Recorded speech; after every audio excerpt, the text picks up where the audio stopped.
Émission 901. Cette semaine, Dark Breed. En direct de Montréal, Québec, Canada. Vous écoutez, oui, les mystérieux étonnants.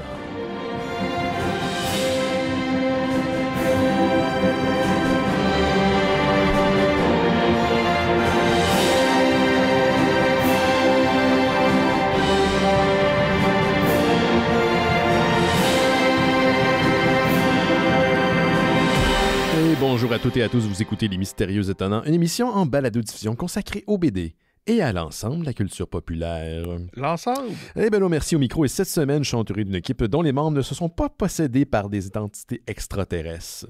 Pas qu'on le sache. C'est ça. Pas officiellement. En tout cas, je les présente à l'instant.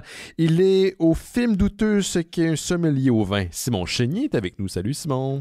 Salut. Yes, fait dire que tu collectionnes... Ouais, sommelier, ouais. Une connaissance. Je suis pas sûr que j'ai fait une bonne sélection. Pour cette semaine, tu parles? Ouais, c'était pas le meilleur vin. Mm-hmm.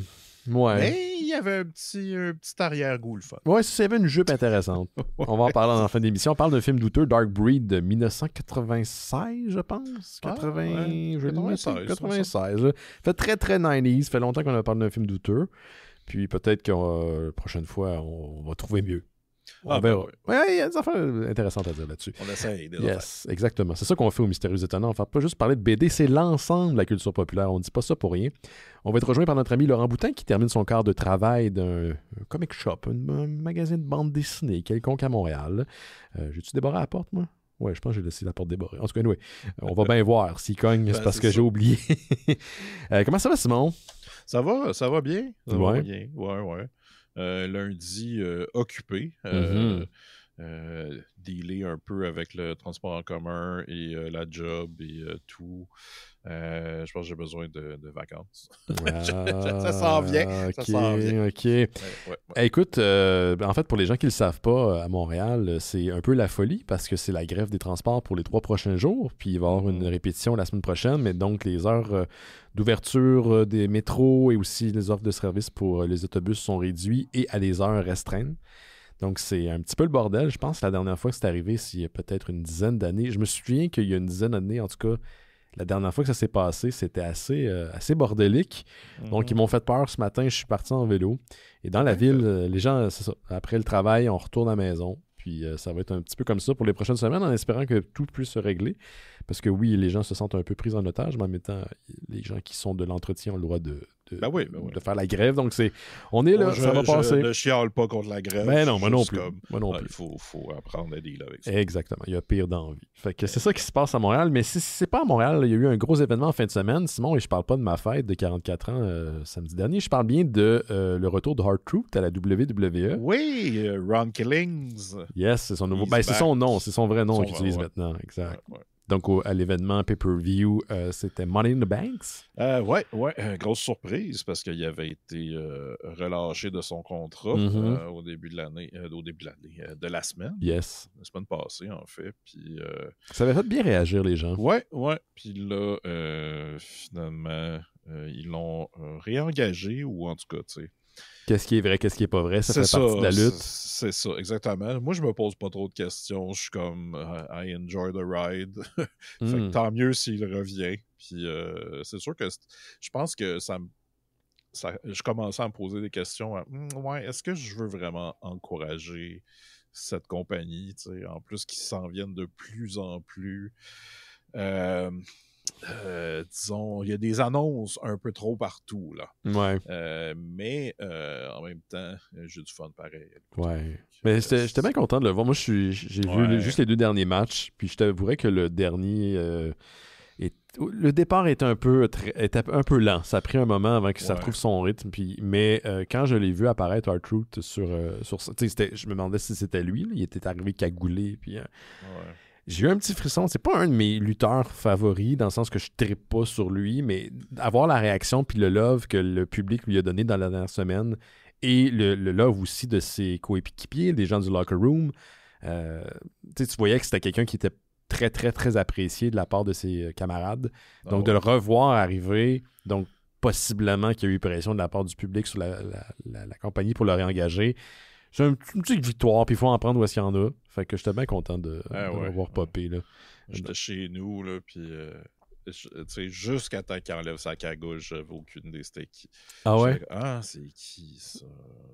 Puis là, il enlève sa cagoule, puis j'ai fait « Ah! » Puis là, je me tapais la jambe, puis comme « Ah, c'est que je suis content! » Du grand théâtre, la lutte. Hein? Ben ouais. Donc, c'est ça. Good for him. J'ai hâte de voir où l'histoire va aller, en fait. Puis là, peut-être qu'on va voir ce soir qu'est-ce qu'il y en est, parce que c'est Raw ce soir, lundi. C'est la journée qu'on enregistre et qu'on diffuse en même temps. Fait que je te propose, Simon, justement, en attendant l'arrivée de Laurent, de commencer les nouvelles. On y va?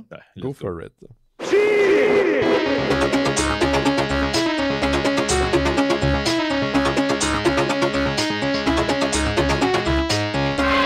Oh yeah!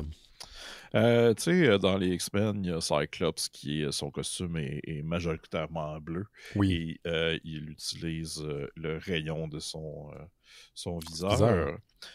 Et qu'est-ce qu'on peut faire avec ça? On peut faire du bleu et des rayons. Donc, Blu-ray. Je vous fais ma chronique, les Blu-ray de la semaine. Tu viens-tu d'y penser ou t'avais écrit ça quelque part? Je viens juste d'y penser. Hey, ça, c'est de l'improvisation.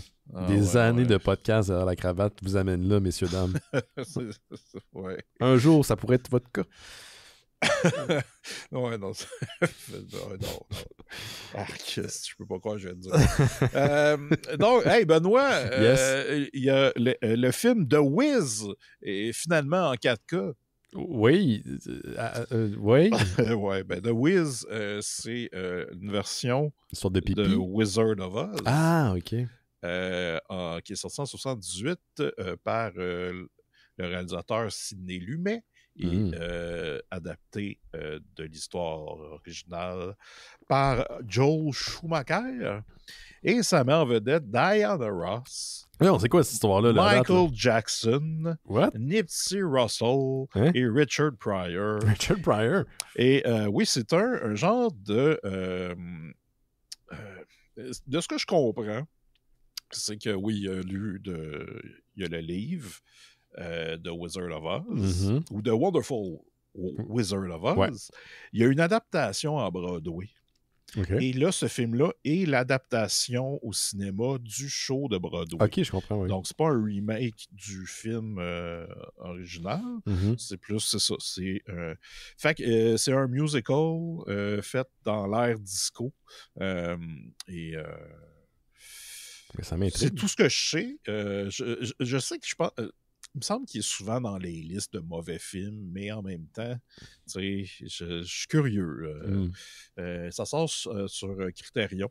Et Sidney Lumet, d'habitude, c'est un bon réalisateur. Fait que c'est bien intriguant, tout ça. Michael Jackson, dedans, est-ce que c'est un rôle principal? Je pense qu'il fait un des trois... Sont-tu 3 ou 4? Tu sais, le coup. Ah, t'as le Scarecrow, t'as le Tin Man, puis t'as le Lion, sont 3. T'as Toto, puis t'as Dorothée.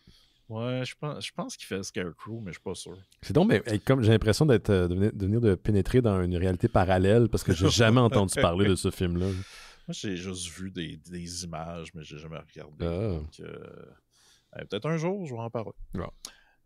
Sinon, on a le film Terminus, un film de 1987 qui est un film dans le futur, futuristique, si on peut dire, français, mais international. Parce que, check, le cast, OK, il y a Johnny Hallyday, le fameux chanteur...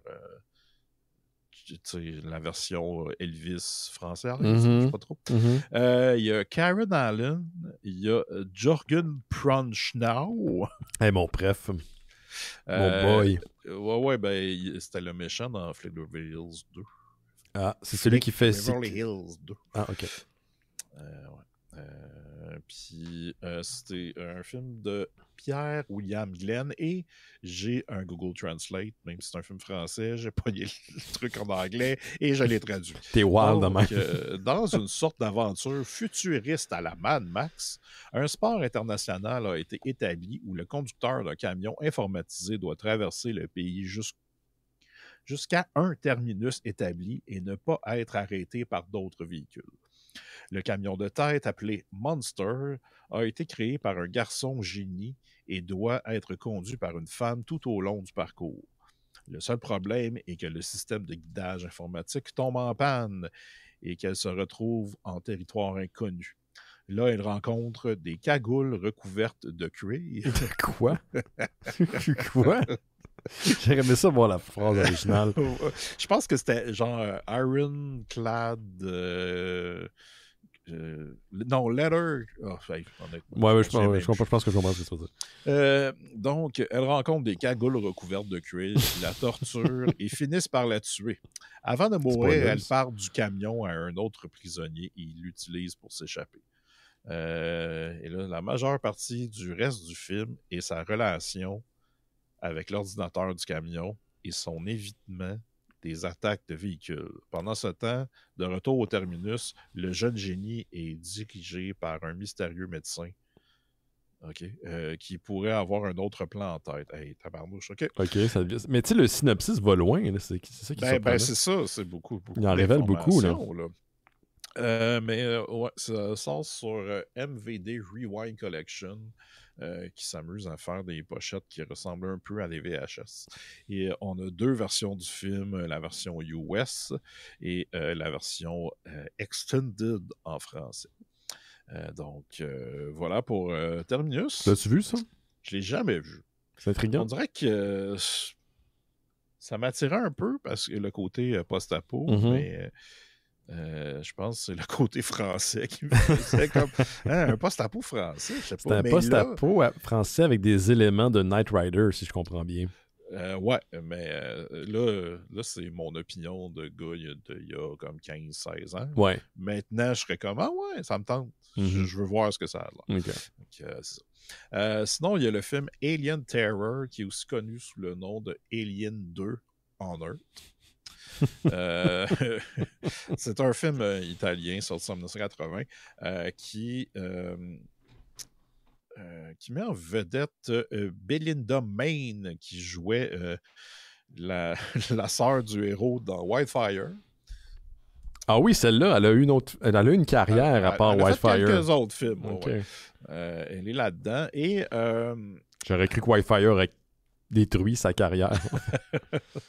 Voici le Google Translate.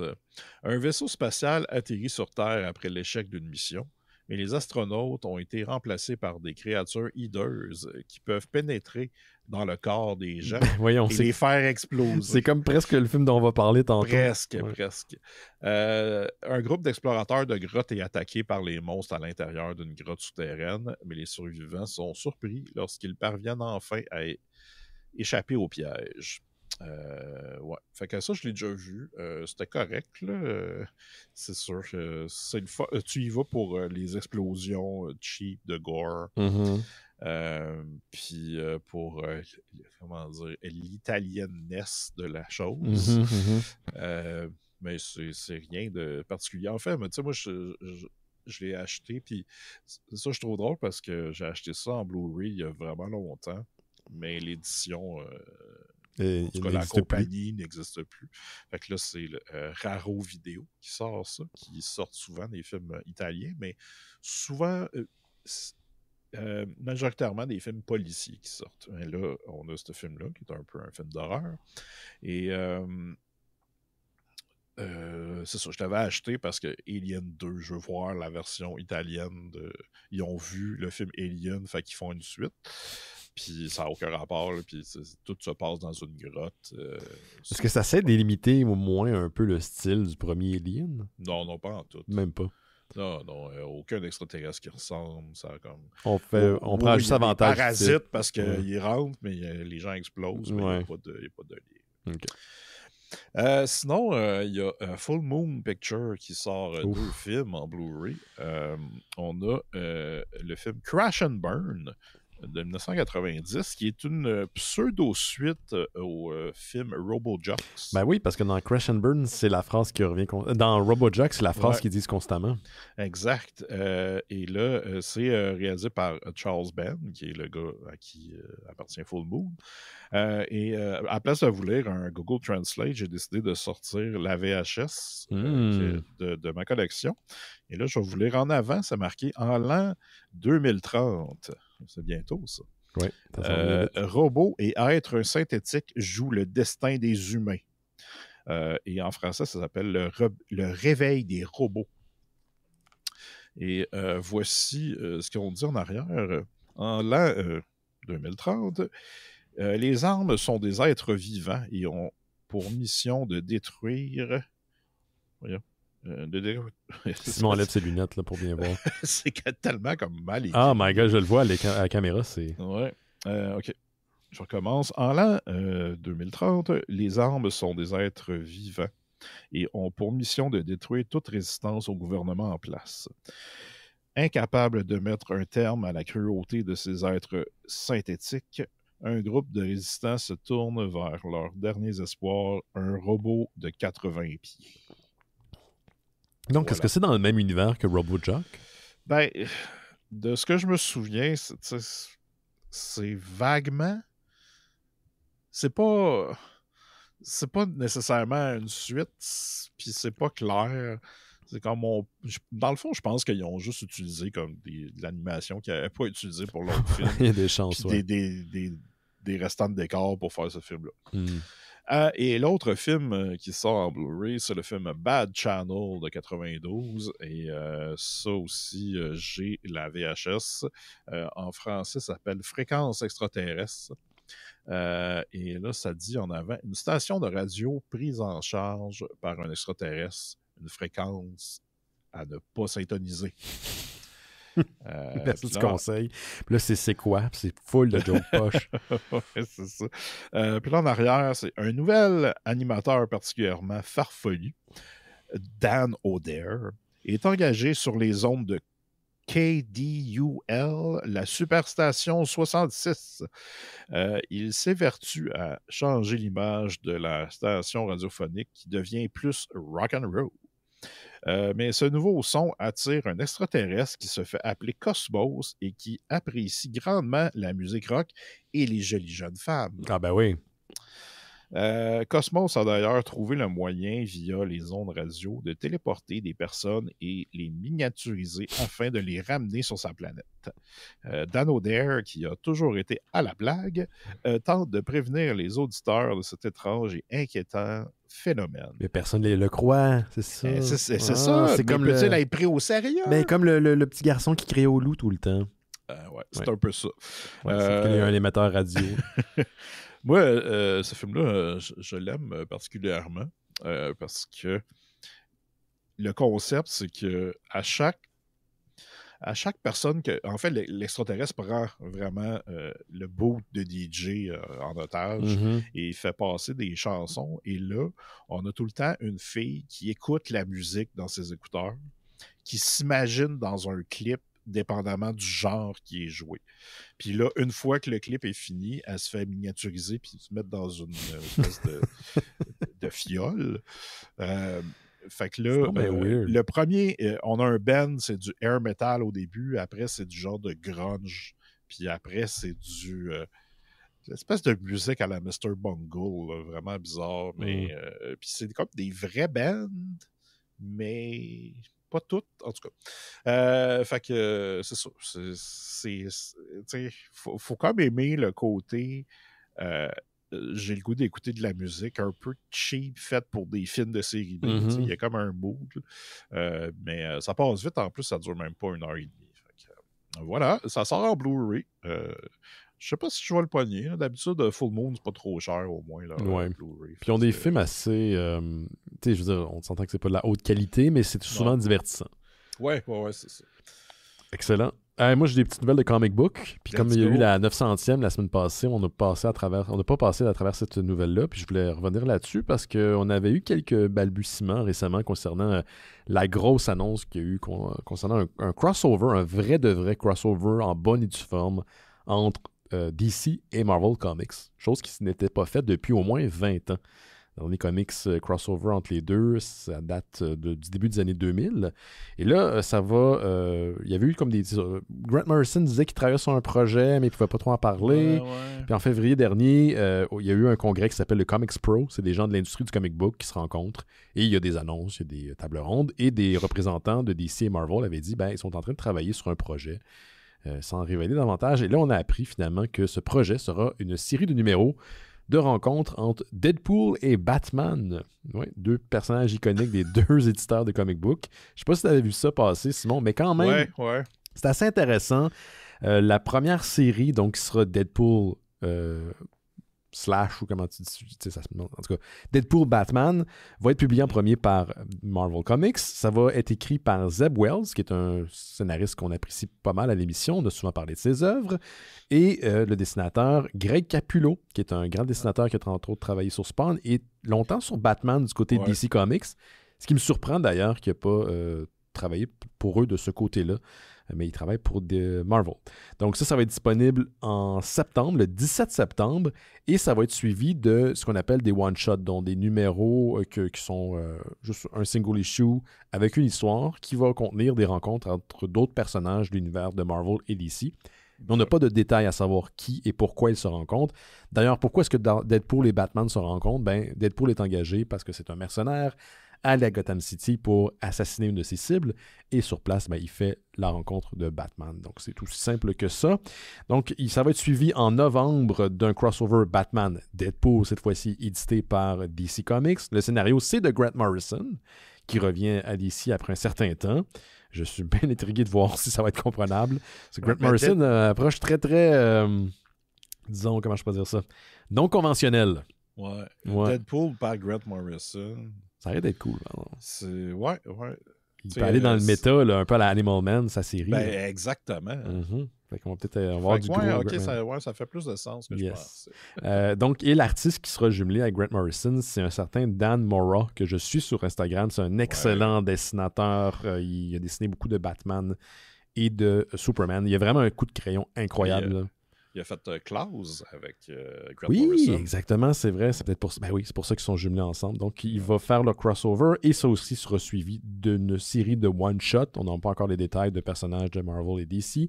Et tout ça va sortir en 2026, cette deuxième vague de crossover. Donc, je ne sais pas ce que tu en penses, Simon, mais moi, je suis intrigué. Je veux sûrement entendre le trade. Là. On risque d'en parler à l'émission.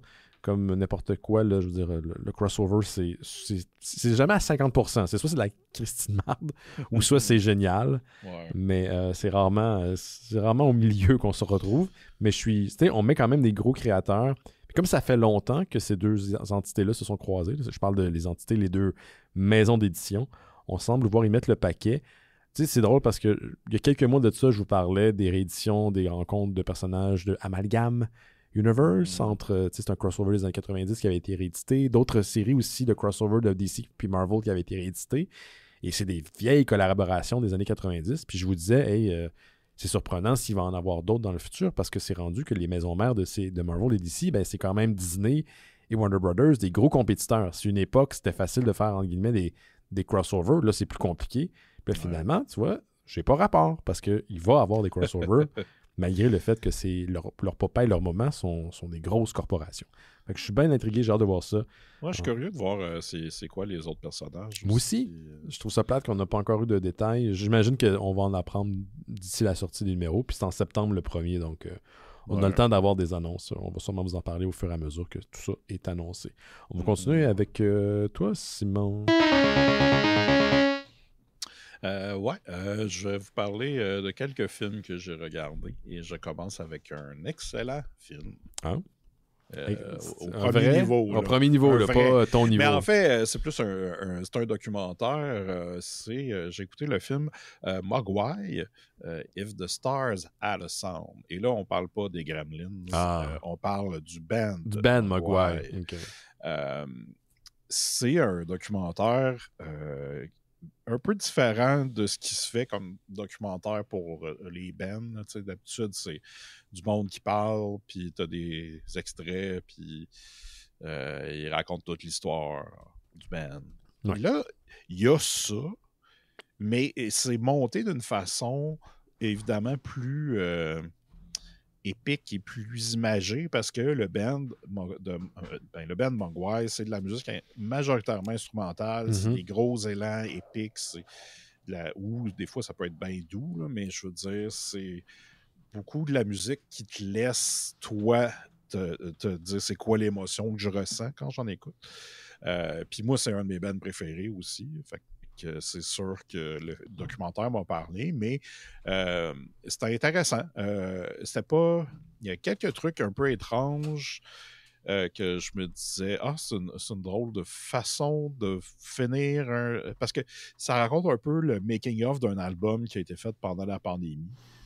Mais aussi pendant la pandémie, quand cet album-là est sorti, a eu un succès à la radio et s'est rendu au numéro 1. Oh. Puis on parle un peu de ça. C'est juste que je trouvais que ça focusait un peu trop là-dessus. Mais en général, le film, si vous aimez Mogwai, si vous aimez la musique instrumentale, le post-rock, c'est vraiment un des plus gros bands. Puis c'est intéressant de voir comment ce band-là est très humble et a décidé de faire vraiment ce qu'ils veulent.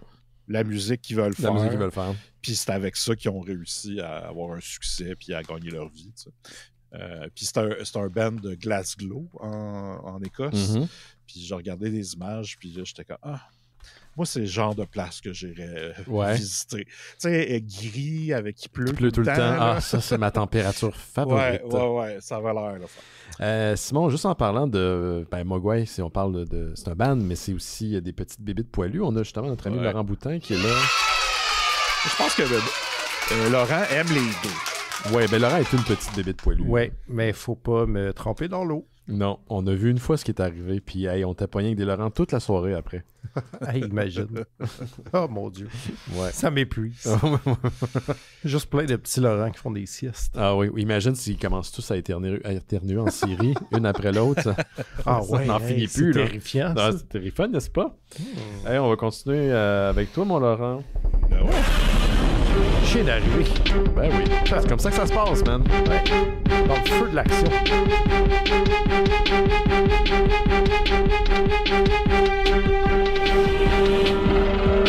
Donc, les gens à la maison ont compris que j'avais bien laissé ma porte débarrée parce que j'ai douté tantôt pendant que j'étais assis, je l'avais débarrée. Je sais pas ce que j'aurais fait. Ben, t'aurais pu cogner. Je t'aurais entendu. Ah, ici. Pas en bas, elle est barrée, c'est toi qui as la clé. Mais en haut. C'est une longue journée, hein? Ouais, non, toi, t'es en vélo aujourd'hui. T'as pas passé à travers l'enfer. Ni vu ni connu. Ni vu ni connu, ouais. Je te dirais que ça a paru sur l'achalandage. Ah, ça, je te confirme. Et, oui, l'achalandage, je faisais en boutique. Ouais. OK, moi, j'ai vu l'achalandage sur les pistes cyclables. Beaucoup de gens qui font des moves de tata aussi. C'était ça! Ouais. J'ai pas fait le lien, mais ça m'est arrivé beaucoup. J'ai vu des gens se précipiter dans la voie des autres sans faire attention, comme s'ils étaient le personnage principal. Oui, c'est arrivé là 2 minutes. Ah, ben tu vois, j'en ai eu une coupe en descendant vers le sud. On les salue. Sûrement qu'ils nous entendent, c'est eux autres les personnages principaux de l'histoire. Ben sûrement qu'ils nous entendent parce qu'ils sont tout le temps en train d'écouter de quoi sur leur vélo. Oui, il y a ça on aussi. n'est pas supposé. Yes, ouais. Vas-y donc, mon là. J'ai 2 chroniques nécrologiques. Bon, ça va bien. Récemment, mais que je me devais de souligner parce que c'est quand même des personnes qui ont bercé des parties importantes de ma vie. La première personne qui est décédée, c'est Alf Clausen. Ok, je pensais que tu disais Alf. Non, pas Alf. Non, Alf, il est revenu sous forme de Pog. Oui, mais c'est un peu lié quand même. Ça vous dit quoi comme nom? Non. C'est sûr que c'est un nom que vous avez lu de nombreuses fois parce que c'était le compositeur sur la série des Simpsons depuis tout le temps. Oui. C'est pas lui qui a écrit le thème des Simpsons parce que ça, on sait que c'est Danny Elfman. Mais tout ce qu'il y avait de la musique dans le show, c'était pas mal lui qui était derrière. Toutes les chansons de Quickie Mart ou de Monorail et tout, c'est lui qui est derrière ça. Mm-hmm. Si comme moi, vous avez usé votre copie de l'album Songs in the Key of Springfield quand vous étiez jeune, je présume que ça vous fait un petit pincement au cœur comme moi. Ouais. Donc, salut Monsieur Alf, j'ai fredonné et fredonnerai vos chansons toute ma vie. Tu sais, dans les Simpsons, quand les acteurs qui incarnent une voix décèdent, habituellement on remplace son personnage, on va pas le remplacer. Ouais. Fait que là, ils vont-tu comme arrêter de faire de la musique? Mais ça m'étonnerait. m'étonnerait. Écoute, je t'avoue que mon knowledge de Simpson récent est absent. Ouais, moi aussi. Je sais pas si c'était encore lui comme depuis, je sais pas. Je sais que les épisodes classiques et genre les 10 premières saisons qu'on aime, c'était lui. Après, je sais pas si il était encore là-dessus. Il était quand même pas jeune, le monsieur. Hey, je peux-tu vous donner une petite nouvelle de Simpson liée à tout ça? Mais C'est pas récent, là, mais l'année passée, j'étais tombé sur le projet d'un type qui est un game developer. Et il avait commencé à refaire le jeu. Tu sais, il y en a deux, là, c'est des jeux de course là, du côté de. C'est des vieux jeux de course là, sur PlayStation. Taxi. Non, c'était basé sur les Simpsons. T'avais Road Rage puis t'as Hit and Run. Je pense que c'est Hit and Run. Mais il a refait Hit and Run dans un engin moderne. Donc, il a refait Springfield comme c'était designé dans le temps. C'est super intéressant. Faites Hit and Run Remake sur Internet. Malheureusement, la compagnie, ça fait des années que les gens veulent un remake de ce jeu-là, mais c'est comme une espèce dans les limbes. Là, moi, j'ai jamais joué, mais dans ma tête, à cause du titre, c'est genre Carmageddon, mais avec les Simpsons. Non, genre. c'est qu'il y en a un il y en a un des deux qui est meilleur que l'autre. Là. Je pense que c'est Road Rage qui est comme le moins bon. Là. Mais Hit and Run, c'est celui qui est plus proche d'un GTA, mais dans l'univers des Simpsons. OK. Fait que le gars, il a fait ce qu'on appelle du data mining. Il est allé récupérer ce qu'il pouvait, les fichiers originaux sur le jeu. Et après, il les a reconstruits dans un engin qui est moderne. C'est un projet qui est absolument incroyable. Puis c'est plein d'affaires que je sais pas ce qu'il est en train de faire, mais je suis comme fasciné par le processus. Ouais. Si ça vous intéresse, tu sais, des genres d'affaires que tu écoutes à minuit quand tu devrais te coucher parce que tu te lèves le lendemain à 6 heures. Oui, c'est ça. Ça, c'est un des vidéos qui rentre dans cette catégorie. Faites Hit and Run Remake sur YouTube, vous allez tomber dessus. D'accord. Yes. Sinon, mon autre chronique nécrologique, c'est une mort qui est presque passée sous silence, mais qui est arrivée à la mi-mai. C'est un acteur vieillissant que j'aimais beaucoup. Il s'appelait Morris. Il est mort, on ne sait pas trop. On estime son âge à 80 ans, mais c'est entre 80 et 100 ans. Pourquoi on n'est pas sûr? C'est parce que je parle du crocodile qu'on a pu voir, entre autres, Happy Gilmore.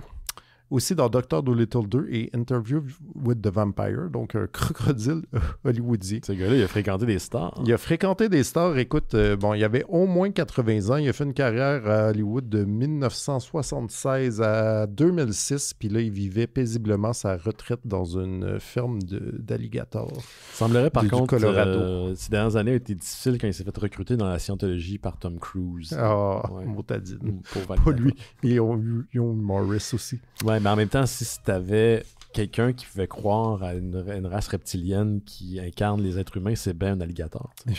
Oui, c'est vrai. Ouais. Là, moi, j'étais comme... Quand j'ai vu la nouvelle, j'étais comme, oh non, j'espère qu'il avait eu le temps de tourner ses scènes dans Happy Gilmore 2. Ben ça s'en vient éminemment. Mais là, je suis pas sûr qu'il est sorti de sa retraite. Là. Ça faisait 20 ans qu'il était à sa retraite. Je suis pas sûr qu'il est sorti pour faire ça. À un moment donné, il faut que tu laisses ta place aux œufs. Ouais. Peut-être qu'ils ont pris un autre alligator puis qu'ils ont mis... ils l'ont comme... Je pense pas que les gens... Ouais, je pense pas que la morphologie des alligators est si reconnaissable. Ah. Peut-être que l'alligator va voir Morris en fantôme comme Happy Gilmore voyait son... Peut-être. Voyait son mentor. Quand même. C'est vrai, c'était Carl Weathers qui était dans le premier. Oui. Ça va être une figure manquante dans le deuxième. Ils étaient ensemble à la fin... au ciel, là, quand sa grand-mère a fait « Mais qui est-ce que tu fais coucou, Happy? » Puis là, il y a l'alligator, puis Abraham Lincoln, puis Abraham Lincoln. Ils font des tatas. Je suis vraiment excité pour le 2. Ouais, j'essaie de pas trop m'exciter. Comme une partie de moi est très excitée que ça existe enfin, mais comme l'autre partie de moi est sûre qu'à 80% que ça va être le style vidange. Fait que j'essaie de pas me hyper pour être agréablement surpris s'il y a besoin. Est-ce que tu as le même processus interne pour Reckonon 2? 3? Non, tu sais, comme là, je sais que ça va être bon, mais je sais que ça sera pas aussi bon que le 2. Fait que, tu sais, comme rendu là. S'il est aussi bon que le 1, je vais être content. Ouais, en tout cas. C'est ce que je pense là-dessus. Penses-tu que je sais ce que tu penses là-dessus? Ouais, je pense que tu... C'est la première fois qu'on en parle. Non, c'est correct. Je sais pas de quoi vous parlez. Non. J'ai une petite nouvelle concernant Image Comics. Image Comics qui, quand même, ça fait des décennies que la maison d'édition est présente. Ils ont commencé avec des histoires extrêmes de super-héros, composées, créées par une certaine jeunesse rockstar du comic de l'époque. Puis ça s'est transformé en une maison d'édition qui, ma foi, publie du bon stock. Là, c'est ça. On a des bonnes séries, mini-séries qui sont sorties de cet éditeur-là. Donc, pour souligner leurs 10, 20 et 30 dernières années, Image Comics vont publier des facsimilés de numéro 1 qui ont déjà été publiés dans les années 90. Donc, on parle de recomposition, de nouvelle édition, de single issue de l'époque, et incluant les publicités. Ça allait être ma question. Et le contenu éditorial, genre donc ce qu'on appelle les espèces de lettres du lecteur à la fin où souvent on répondait aux courriers des gens et aux questions qu'on pouvait leur envoyer. Donc cette série de numéros, il va en avoir 12 au total, va sortir le 2 juillet prochain. Et donc, en même temps. Tout en même temps, tout d'une shot. Ça va comprendre des numéros le numéro 1 de Astro City, Descender, Fell, The Old Guard, Tokyo Ghost, Monsters, Paper Girls, Witchblade, le premier, Revival, I Hate Fairyland, Godland, Hunter Killer, et c'est pas mal ça. C'est quand même des affaires plus récentes que je pensais. Il y a des trucs récents, il y a des trucs moins récents. La façon que c'était présenté, là, c'est des numéros qui comprennent des numéros iconiques de Image Comics, comme Witchblade, on s'entend que c'est associé directement à l'histoire de cette compagnie-là, et des trucs plus récents qui ont marqué comme Tokyo Ghost. C'est destiné à des nouveaux lecteurs et des anciens lecteurs qui voudraient comme collectionner ces numéros-là quand ils n'ont pas eu la chance de le faire jadis. Quoi qu'il y a des trucs là-dedans que vous pourriez facilement trouver, puis que ça ne vous coûterait pas trop cher. Là. Entre autres, Witchblade numéro 1, je pense pas que ça doit être coûté... facile à trouver. C'était l'époque où ils en printaient des numéros 1 parce que tout le monde les achetait parce que ça allait valoir cher. Donc, probablement que ça vaut pas... Non, exactement, c'est ça mon point. Si le Spawn 1, il vaut pas si cher que ça, non. le Witchblade 1... Non, ça doit être trouvable facilement dans des comic shops. Anyway, c'est quand même $3,99 le single issue, US. Fait que 92 piastres canadiens. Ouais, genre. Donc, c'est assez dispendieux, mais si vous êtes un collectionneur, si vous êtes curieux de mettre la main là-dessus, ben c'est ça, le 2 juillet 2025. Puis d'ailleurs, ça sera disponible en quantité limitée. Donc, si vous voulez précommander vos numéros, faites-le dès maintenant. Parce que ça se peut qu'il n'y en ait pas assez si vous êtes intrigué de mettre la main là-dessus. Donc, les publicités, c'est drôle, je suis plus intrigué par les publicités de l'époque qu'autre chose. Ouais, c'est comme plus intéressant. Ouais, il y a comme une curiosité là-dedans plus que le reste. Parce que le reste, tu peux le poigner facilement. On va continuer avec toi, Simon. J'ai terminé mon mois de Mathias Yu. Oui, on est en juin maintenant. Et le dernier film que j'ai regardé, c'est The Last Comité, un film de 2024.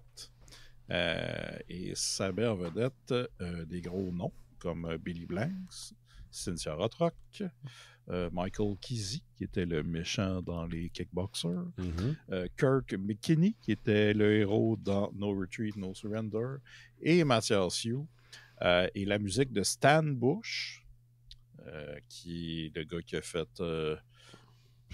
tu sais, le genre de la musique d'entraînement des années 80, de la musique de montage. Oui. C'est lui qui a fait la chanson thème du film de Transformers. Ah oui, ce gars-là, il a une voix très 80. Ouais, fait que là, ils l'ont ressorti pour ce film-là. C'est une production allemande, de ce que je comprends. Je pense que c'est tourné en Roumanie ou en Bulgarie, je sais pas. C'est vraiment un film qui parle aux gens qui tripent sur les films directs en vidéo de combat clandestin. Donc toi? C'est ça l'affaire. Le film a tout pour me flatter dans le sens du poil, mais il y a de quoi, j'ai de la misère à dire c'est quoi, mais j'étais plus en train de eye-roller tout le long. Je pense que c'était trop nostalgique et il n'y avait rien de nouveau. Puis c'était un peu décevant. C'est comme à la fin, j'apprécie l'effort, mais c'était pas pour moi. Tu sais. En plus, le monteur, c'est un certain Oliver Harper, qui est un gars qui fait des vidéos YouTube là, qui parle de films qu'on aime. Je sais que Jake a parlé souvent de sa chaîne YouTube. Puis il a réalisé des documentaires sur les films d'action des années 80-90. Fait que, tu sais, ils sont allés chercher quelqu'un qui connaît ça, puis c'est bien monté. C'est juste qu'il manquait quelque chose pour que ça soit le fun. T'sais. C'était vraiment juste la même affaire, puis c'était comme un peu décevant. Par contre, quelque chose qui m'a vraiment plu, que j'ai écouté, suite à une suggestion de notre auditeur Bronto Dan. Je ne sais même pas si je le prononce comme il faut. Ça s'appelle Dan. Danny. Mais bon, c'est le film Death Kick. Et son vrai titre, en fait, c'est Kick to the Death, Death Kick. Wow! Tu sais, quand c'est ça ton titre, là, on s'entend que les gens qui étaient derrière ont fait des bonnes décisions. Ça kick. Non, mais ça augure bien. On s'entend que ça va être mauvais. Oui, c'est un Vanity Project d'un gars qui s'appelle Michael Artig, qui joue dans le film le rôle principal et qui l'a écrit, et c'est réalisé par un autre dude. Mais la prémisse, en fait, c'est assez simple, mais un peu farfelu.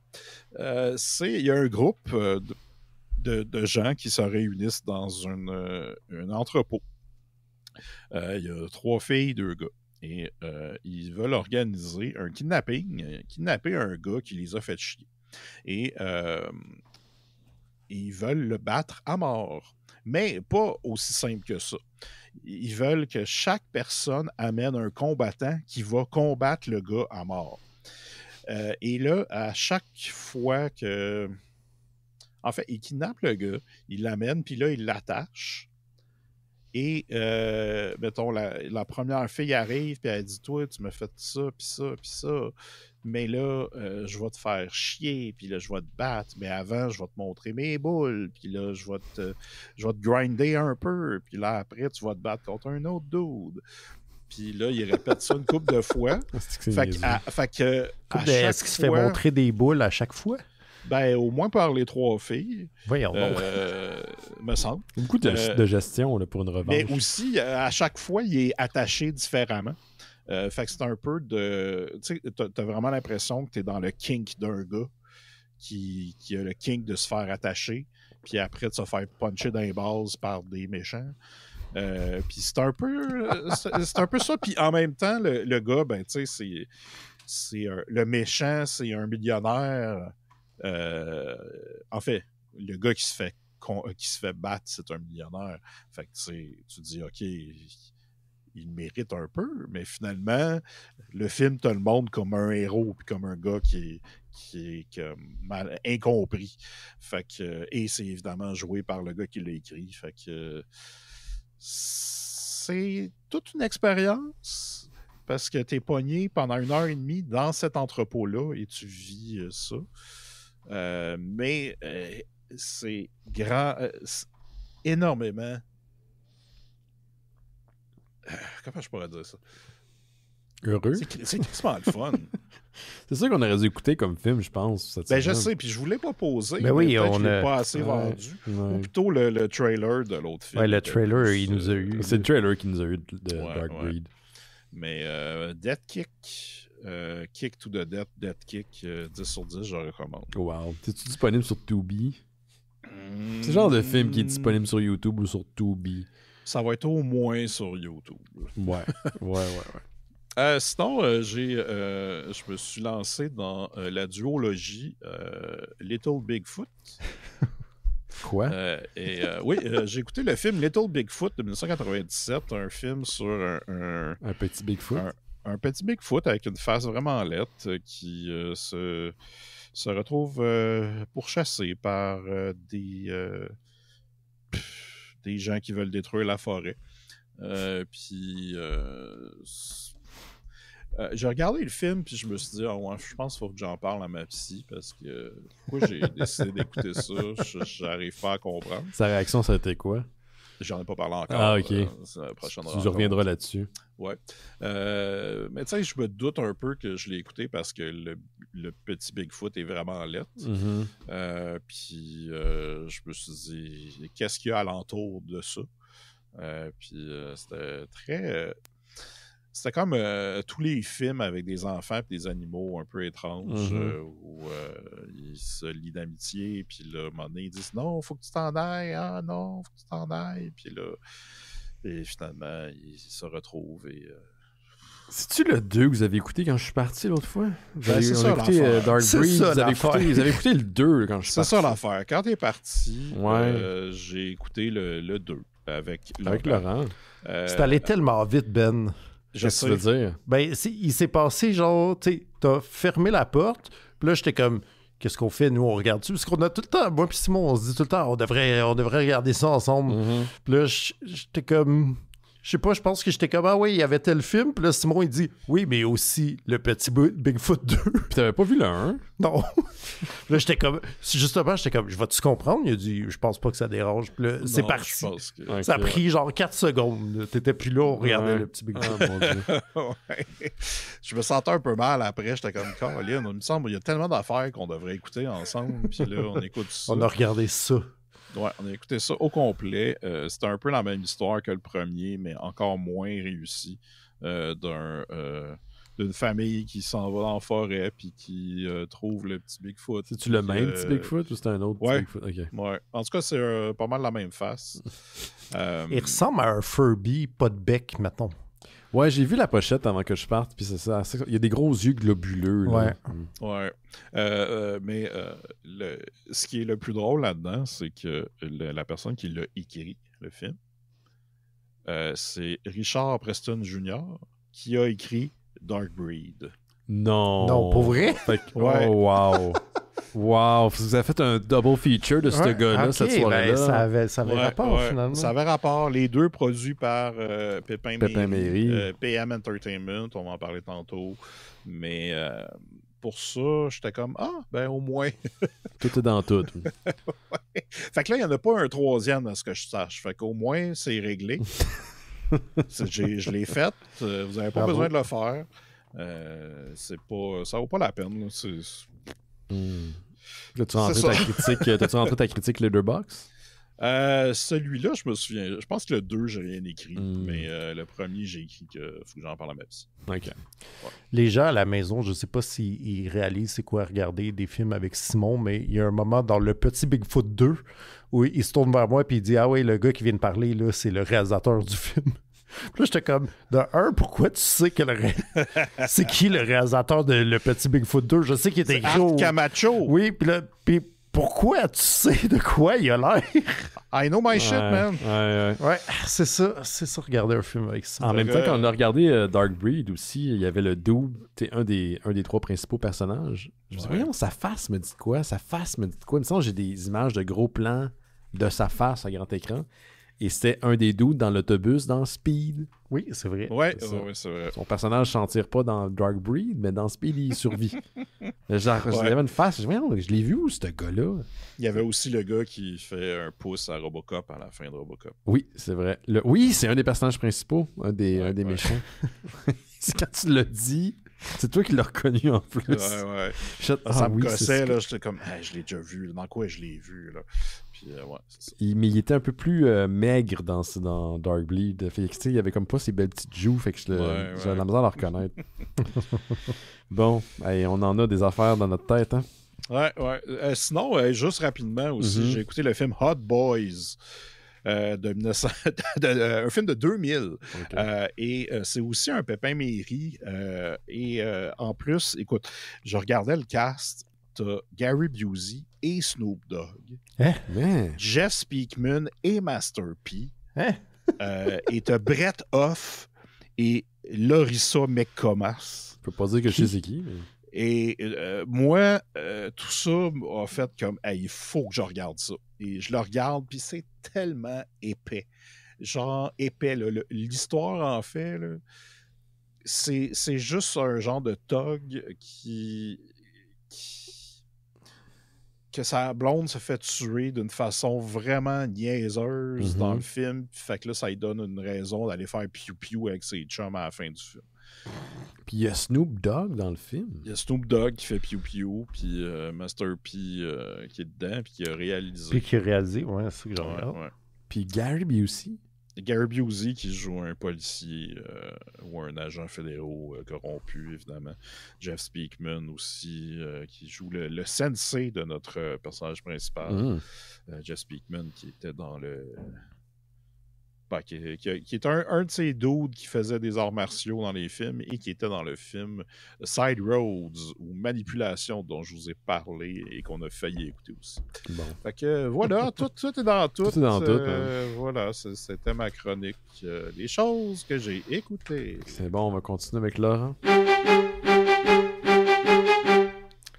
Mais moi, j'ai regardé un film de Yeti. C'est un peu la même chose. Ouais, non, c'était le même. Ah, c'était le même, ok. C'était le même. Okay. Je n'ai pas regardé un par semaine, c'est assez. Il me semble que tu avais comme objectif d'écouter beaucoup de films de Bigfoot en 2024. Oui, je sais, mais à chaque fois que je suis comme, tu sais, ma blonde, ça l'intéresse pas, puis comme quand... Ça intéresse personne, les films de Bigfoot, c'est plate. Quand je me ramasse tout seul, je suis comme, je regarde-tu un bon film ou je regarde un film de Bigfoot? Pas facile, tu sais, il faut quand même... Est-ce qu'il y a un bon film de Bigfoot qui existe? Il y a... Billy Anderson. Ouais. Moi, j'aime The Missing Link, mais tu sais, c'est comme un film d'animation en stop motion. Moi, j'aime bien la mission du Bigfoot dans l'expansion du premier Red Dead Redemption. On te demande de traquer un Bigfoot et finalement, tu as le choix de soit laisser le Bigfoot vivant ou de le tirer. Puis finalement, il parle avec un langage très développé comme un humain. Il faut que tu le shottes. Là. Ah ouais? Ouais, c'est weird. Faut que tu le shottes. Faut pas que tu le shottes. Faut que tu décides de shotter ou pas. Moi, je l'ai shoté. Mais, ouais. OK. Sinon, j'aime beaucoup Schlock. C'est comme un des premiers films de John Landis. Là. C'est comme... C'est très Abraham Zuckeresque comme humour. Là. Très, très slapstick Naked Gun, mais avec un Bigfoot. Eh ben. Sans les jokes. Wow, shots fired. Ouais. Moi, je le trouve drôle, ce film-là. Bon. Il y a eu un événement, et d'habitude, c'est avec Yoann que tu parles de jeux vidéo. Mm-hmm. Mais là, j'en ai une nouvelle. C'est au Summer Game Fest 2025 qui a eu lieu récemment. Ils ont annoncé un nouveau jeu de Tribute Games. Ouais. Qui est nos amis de Montréal. C'est pas, je connais personne là-dedans. Mais je connais, Yannick Belzile travaille là. Ouais. C'est vrai. Puis Tribute Game qui reviennent à une franchise de leur début, c'est-à-dire qu'ils font un nouveau jeu de Scott Pilgrim qui s'appellera Scott Pilgrim X, comme dans Ex-Boyfriend, j'imagine. Où, en gros, les rues de Toronto sont envahies par des démons, des robots et des vegans. Les pires de cette trilogie. Qui sont déjà dans le lore de Scott Pilgrim, si vous vous rappelez la BD ou le film. Et puis comme tout le monde revient, le créateur de Scott Pilgrim, Brian Lee O'Malley, est mixé à ça. J'ai oublié de noter son nom, mais un gars qui a coécrit avec lui sur le récent animé de Netflix de l'année passée. Paul Robertson, qui est un artiste de cutscenes, j'ai bien compris. Et Anna Managuchi, qui est comme le band de Chiptune qui avait fait la trame sonore du premier jeu de Scott Pilgrim vs. The World. Fait que j'ai vu un trailer qui est sorti. C'est très cool. Ça a l'air, pour vrai, ça a l'air vraiment le fun. Mais c'est comme ça a l'air... Moi, personnellement, ça a l'air du genre de jeu où je comprendrais plus c'est quel mon bonhomme, puis là je vais penser que je suis vraiment bon, mais je regarde pas la bonne personne. Ça, c'est, je me reconnais dans ce que tu viens de dire, Laurent. Mais ça a l'air quand même nice, c'est beau. On va pouvoir jouer 7 personnages dans le jeu. Je pense pas que j'ai vu tous les personnages, mais au moins Scott et Ramona Flowers. Fait que tout ceci a l'air très cool. Puis ça sort genre 2026. C'est cool, ils ont tellement sécurisé des belles franchises. Là, ils ont travaillé sur les Turtles il y a pas si longtemps. Là, il y a un jeu des X-Men qui s'en vient. Puis là, tu as celui de Scott Pilgrim également. C'est très nice. Ouais, pour vrai, c'est des grosses franchises. Ça a l'air de bien aller pour eux. Fait que good job, les gars. Ça a l'air tout le fun. Puis, si vous posez la question, sûrement que la semaine prochaine, quand Yoann va être là, on va parler des annonces qu'il y a eu lieu durant cet événement-là, parce qu'il y a eu beaucoup de stocks qui ont été annoncés, dévoilés.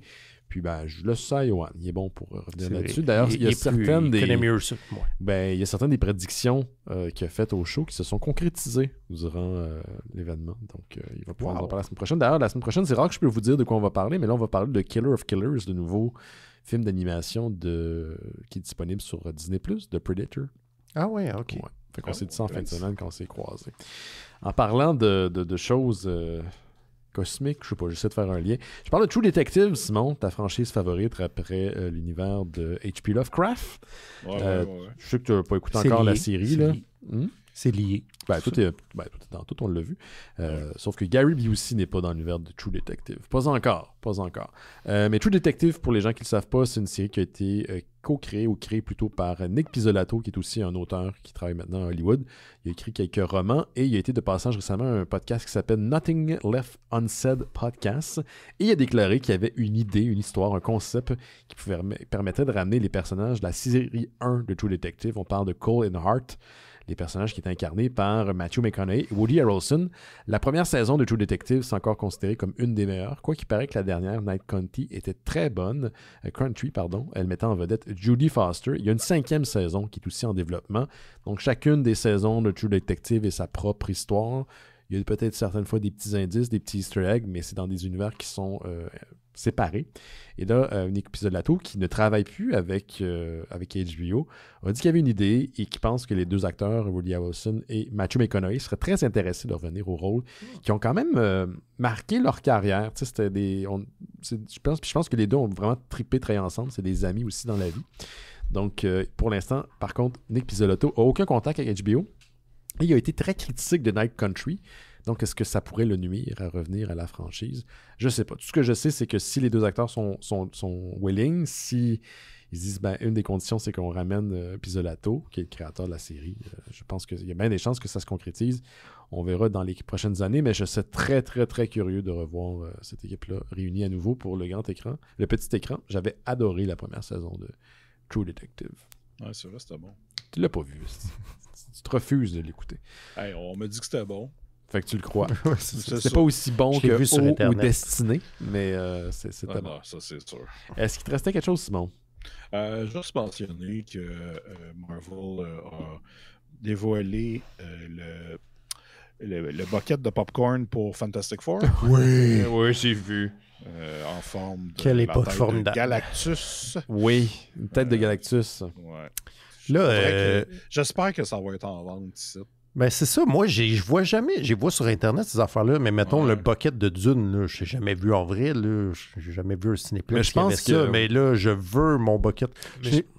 J'essaie de préparer psychologiquement ma blonde à ce que ça soit dans la maison. Comme t'auras pas le choix, c'est un gros Galactus. C'est moi ou Galactus. Ouais, c'est ça. Mais il m'en faut un. Mais moi je comprends pas la fascination de ces genres de buckets de popcorn-là qui sont sortis. Tu sais, je pense que le buzz est vraiment parti avec le bucket de Dune qui était absolument risible. Là. Ça avait l'air d'un flashlight avec... Oui. Puis après, c'est devenu juste complètement... Il y en a un t'as-tu vu celui de Jurassic World qui s'en vient? Oui, j'ai vu. Très cool. Il est beau. Oui, nice, il est beau. Ça m'a pris beaucoup de temps à comprendre où est-ce que je mangeais mon popcorn. Oui, puis celui-là, il ne tente pas. T'as pas commencé à préparer Calais? Oui, mais celle-là, j'aurais pas de la misère. Elle aime ça, les dinosaures. OK. Quand même. Ben attends, là, tu l'as pas encore initié à Galactus? La gloire qui est... j'essaye, mais on dirait que ça marche. Le film va marcher pour ça. Ouais. Peut-être. Ouais. Ben, c'est bon. En tout cas... Non, peut-être pas, finalement. Je vais peut-être réussir à la traîner, mais plus sur la base de Pedro Pascal que sur la base écoute, de Galactus. C'est un très bon argument. Ben ouais, c'est ça. Comment lui en vouloir? Ben ouais, un bucket de Pedro Pascal, je pense qu'elle serait de... Oui, ça j'aurais pas de misère. Traite bien du beurre, là. Sinon, toi, Laurent? Oui, ben j'ai quelques petites nouvelles. Est-ce qu'on a parlé de John Rambo? Non. J'ai lu un article de Deadline qui disait qu'on annonçait un prequel à First Blood, c'est-à-dire le premier film de Rambo, donc qui s'appellerait John Rambo, donc probablement pendant la guerre du Vietnam, ce que je comprends. Ce qui est intéressant là-dedans, c'est que ça serait réalisé par Jalmari Helander, qui est le réalisateur de Sisu, que tu avais beaucoup aimé, il me semble. Sisu, qui est le film de, je pense que c'est un Danois ou un Belge qui tue plein de nazis. Hein, exact. Exact. Bon. Ça aussi, il y a un deuxième qui s'en vient, mais donc ça serait lui qui serait derrière ça. C'est quand même intéressant. Ça serait écrit par un duo de scénaristes qui s'appelle Rory Haynes et Sohrab Nishirvani, qui ont fait Black Adam qui ont écrit Black Adam ensemble que je n'ai pas vu, fait que je sais pas ce que c'est. Très bon Black Adam. Mais en tout cas, wait and see. Ouais. Puis sinon, une autre petite nouvelle un peu weird, c'est il y a une nouvelle, un nouveau ciné-club qui s'appelle Club Sexu. Au cinéma du musée à Montréal, au musée des Beaux-Arts, qui est comme une nouvelle, comment je dirais, un événement mensuel d'un film mystère. Donc, on n'annonce pas c'est quoi d'avance, mais ça sera tous des films liés à des thèmes liés à la sexualité ou à l'intimité. Puis, mais il y a un projet qui s'appelle Club Sexu. Est-ce que c'est lié? Ah oui? Ouais. Un projet? Ouais, c'est un genre de... Je sais pas exactement c'est quoi. Je sais pas... C'est peut-être un... Là, j'ai pas de détails, là, mais il y a un truc qui s'appelle Club Sexu, c'est minimum un magazine en ligne. Ah ouais? Ben ça a peut-être un lien d'abord. Ouais. Moi, je connais Beat Sexu, mais c'est un band de musique. Non, il y a un truc qui ok, je mélangeais. Moi, je pensais que c'était ça. J'étais là, Club Sexu, c'est ça un band? Ouais, non, c'est Beat Sexu. Ben oui, effectivement, c'est peut-être eux qui sont derrière ça, parce que, tu sais, c'est ça, c'est une rencontre, un film par mois, là, le premier... Il y a l'air d'avoir une thématique Coming of Age. Ça sera le 26 juin au cinéma du musée. Fait que là, c'est ça. C'est comme un peu le fun, c'est comme un film mystère. En même temps, c'est plate si tu l'as vu la semaine avant. Fait que tu peux pas te préparer. Mais il y a aussi, tu sais, comme des activités alentour. Là. Il y a comme un genre de cocktail après avec des questions. Des conversations guidées sur les thématiques du film et tout. Là. Fait que c'est ça. Puis là, je sais pas à quel point c'est sérieux, mais l'annonce dit qu'il vise d'être éventuellement le club de rencontre pour les cinéphiles. Fait que si cela est votre jam, prenez-vous des billets. Je sais pas qu'est-ce que ça sera le film, mais en tout cas, c'est un projet intéressant. Un peu raté de pas faire ça au cinéma L'Amour, mais peut-être que non aussi. Que c'est correct. Peut-être que c'est bien aussi que ce soit pas là. Ouais. Peut-être que ça va être Little Bigfoot 2. Ben, il y a j'ai le bon. Il y a un fétiche de fantasme. Un fétiche de Bigfoot qui existe, qui est très prédominant. Ouais. Je vous l'ai dit jeudi, je connaissais quelqu'un qui écrivait du Bigfoot Erotica, puis il vendait ça sur Amazon. Tout. Ah ouais? Ah oui. T'en as-tu déjà lu? Non, ça m'intéresse pas. Mais c'est très... tu sais, le genre de fan... Je sais pas du fan-film, mais du Erotica de Bigfoot, il y en a beaucoup, là. Ça a l'air que c'est beaucoup lié à la senteur aussi. Ah ouais? Ouais, il y a des trucs qui sont trop... Ben, regarde, pas Quick Shame, c'est votre affaire, c'est votre affaire. Il y en a qui aiment ça se faire attacher dans un entrepôt puis frapper d'un base. Ouais, c'est ça, exactement. Je pense que... Le réalisateur du film dont tu parlais tantôt. Imagine, ça serait par des Bigfoot. Ben, si tu y as pensé, il y a quelqu'un que ça fait triper. Petite affaire, en parlant de gens qui se font attacher dans des entrepôts, je vais vous parler de la franchise Saw. Vous voyez le lien? Parce que Blue Mouse Production est en négociation avec Twisted Pictures pour acheter la franchise Saw. Puis si Blue Mouse réussit à acheter la franchise, ce sera en fait James Gunn qui a réalisé le premier film de la franchise va devenir copropriétaire de celle-ci parce que la compagnie Blue Mouse a fusionné avec sa maison de production, donc Atomic Robot, en 2024. Puis c'est pas la première fois que les deux sociétés sont en négociation pour acheter la franchise. Il y a eu des pourparlers plus tôt. Je pense que c'est l'an dernier. Et là, finalement, ça s'est arrêté en début d'année. Puis là, ça a recommencé. Une importante franchise qui a entraîné au moins 10 films. Le 11e a été abandonné en préparation. Mais le premier avait rapporté 18,2 millions ici en Amérique, 104 millions à l'étranger et pour un budget de 1,2 million. Puis ça va entraîner toutes les suites qu'on a connues par la suite. Donc, même un film avec Chris Rock. Samuel Jackson, on l'oublie. C'est dans l'univers de ça. Ouais. C'était pas James Wan qui avait fait le premier? Qu'est-ce que j'ai dit? C'est pas ça que j'ai dit? J'ai compris James Gunn. J'ai peut-être dit James Gunn. Ça serait mon cerveau Gunn. fonctionne de même, mais c'est James Wan, le même qui a réalisé Conjuring. Donc, il avait réalisé le premier, puis maintenant, il est dans la prod, et il avait sa compagnie. Atomic Robot a fusionné avec Blue Mouse. Fait que c'est tout ce que j'avais de mon côté, messieurs. Toi, Laurent? J'ai fait le tour. Toi, Simon? Hey, moi, j'ai tout dit. Hey, t'as oublié de plugger ton Patreon, par exemple, parce qu'on va plugger le nôtre dans quelques instants. Ah, ben ouais, je peux bien plugger mon Patreon. Allez voir chaîne vidéo, en un mot, sur Patreon, où je fais des montages, un par mois, d'une durée d'1 heure, 1 heure et quart, avec plein de scènes de films mauvais, dont j'ai parlé tantôt de Bad Channel, dans le numéro 2, qui est mon épisode numéro 2, qui est disponible présentement. Il y a une scène du band grunge, justement, que je parlais tantôt. Fait que, allez voir ça. Est-ce que tu as des perks? Est-ce que tu as des commentary tracks? D'autres affaires? Oui, c'est ça. J'ai fait un vidéo commentary track et on va le faire à chaque fois. Ben, je vais le faire à chaque fois que je sors un épisode. Si vous payez assez cher aussi, vous pouvez avoir une carte de membre que je vais faire imprimer d'ailleurs cette semaine. J'ai vu une vidéo cassette aussi, je pense, ça se peut-tu? Ouais, mais là, j'ai mis ça dans un tier un petit peu trop haut parce que je voulais pas me c'est ça le but. Me donner de pression. Mais j'en ai une affaire qui est faite, mais il faut juste que j'imprime aussi la couverture. Mais ouais, vous pouvez me donner 100$. Il y a quelqu'un qui a payé 100$ pour ça? Ouais. C'était quelqu'un que tu connaissais? Oui, ben je pense que c'est un fan du show. Nice. Puis, mais que je connais. Que tu connais pas. Non, c'est ça. À distance un peu, mais c'est fort apprécié. Génial, ça. Nous autres, ici, on a un Patreon, c'est ce qui garde les lumières allumées. Notre lien pour y accéder est disponible dans le descriptif de l'épisode actuel. Vous allez aussi sur mystérieuxétonnant.com, puis en haut à gauche, il y a un bouton « Faire un don ». Vous cliquez là-dessus, puis ça vous amène vers Patreon, qui est une plateforme super facile à utiliser pour vous abonner, vous désabonner. J'en parle à chaque semaine, non seulement pour être gossant, mais pour inciter que si on n'a pas de membre Patreon, on ne peut pas garder le show en vie, c'est impossible. Mine de rien, il y a quand même beaucoup de dépenses qui sont encourues par les Mystérieux Étonnants et tout l'argent accumulé, ou plutôt rassemblé, ramassé, est investi dans le projet. Pour louer mon petit Bigfoot 2. Ouais, c'est ça. On a payé 14,99$ sur Apple TV Plus pour pouvoir le louer, là.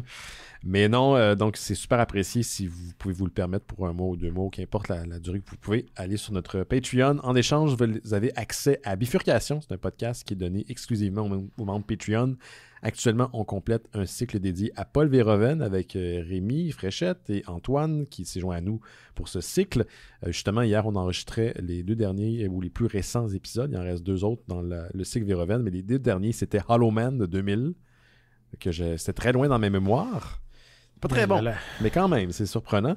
Et le très surprenant, d'ailleurs, Black Book, qui marque le retour de Paul Verhoeven à la cinématographie plus européenne. Celui-ci n'a pas été financé par l'argent d'Hollywood.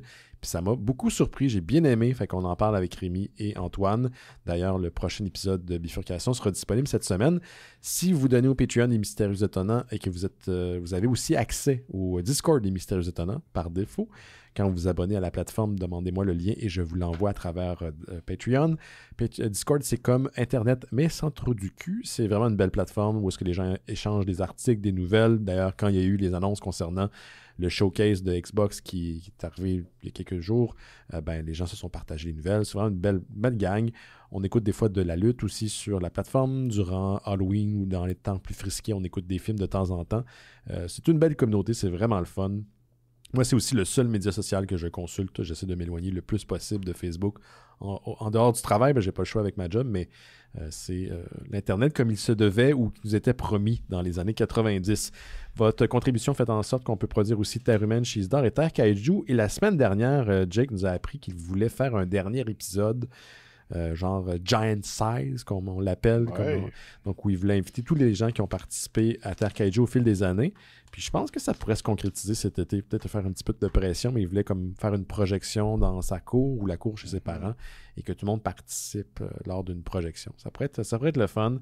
Puis envoyer Terre Kaiju en terre comme d'une belle mort, là, ça serait très cool. Pas déjà? Ben, garde. On avait tellement de fun. Je sais. Ben, nous restait d'autres choses, par exemple. Nous restait tellement de King Kong à voir. Ben, garde. Ben, si tu veux prendre le relais, moi, je te donne l'autorisation. Il faut juste que tu demandes à Jake. Hey. Tu as beaucoup de choses à faire déjà. Tu vois, c'est ça l'affaire. C'est que le monde dit faire du podcast, c'est facile. Ouais, non, c'est de la job, man. C'est de la job. La job. Il y a aussi Noël Cheese d'Or qui fait partie du lot des shows des Mystérieux Étonnants. D'ailleurs, oui, c'est ça, cette semaine, j'ai pas eu de SpeakPipe, mais vous pouvez nous laisser un message vocal à travers SpeakPipe, c'est une plateforme aussi très facile à utiliser, commentaires, suggestions, n'importe quoi. La semaine prochaine, ça serait le fun d'en avoir avec Yoann. Si vous avez des questions, vous pouvez même écouter votre message avant de l'envoyer, donc pas de gêne. Et on est disponible partout, Apple Podcasts, YouTube Music, Spotify, Amazon Music et plus des 300 dernières archives des Mystérieux Étonnants sont disponibles sur notre site internet. Ils sont toutes là. Alors, on est aussi sur Facebook, Instagram et les autres plateformes de bullshit, mais on est surtout sur Discord. On revient dans quelques instants avec le sujet de la semaine, un film qui s'appelle Dark Breed de 1996.